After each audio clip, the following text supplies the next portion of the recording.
Nate again with Wright-Way Trailers with another edition of our DOT inspection series.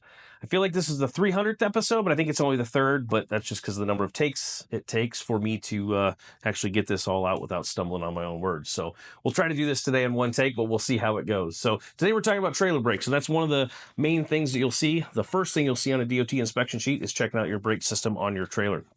So what our technicians are going to do is they're going to start with what you see at the front of the trailer, such as your trailer disconnect or breakaway switch.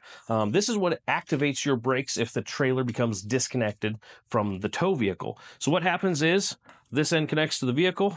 When you're hooking up, this is obviously mounted to the trailer. When the two become disconnected, what happens then is this supplies power through the breakaway battery to your braking system, hopefully bringing the trailer to a safe stop. So we're checking the functionality of this breakaway switch, making sure that's working. Also at the same time, we're checking the capacity and functionality of the onboard battery to make sure it is applying power to those brakes. Probably what you don't see then is the inside of the brakes. So today we have a couple examples here of the inside of the brakes. Two of the most common sizes, both a 10 and a 12 inch. This is a manual adjusting brake. And then this one here is a self-adjusting brake. So a little bit different styles. But what the technicians are looking for is smooth functionality. We want to see the brakes move smoothly. We want to see that this arm rotates and isn't seized up. We want to look at the brake pad material, make sure there's sufficient material there that's going to give you ample stopping power. We're also going to look at the inside of the drum here to make sure that that surface is nice and smooth and not too grooved out from excessive use or poor wear from the magnet or from the shoes.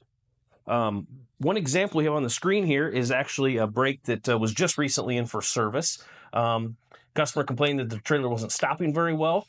Upon further inspection, we realized that the customer was using the grease zerk on the end of the axle excessively and pumping too much grease into the hub, which caused the rear seal to fail, and that allowed grease into the braking system. And that's what this black sludge is that you see all around the brakes here and down here on the brake drum.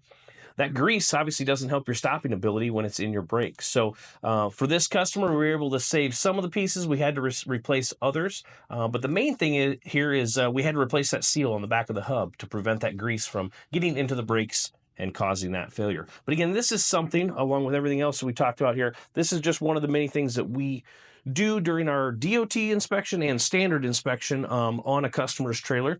That way we can make sure that the braking system is working properly and safe for you to tow your trailer down the road.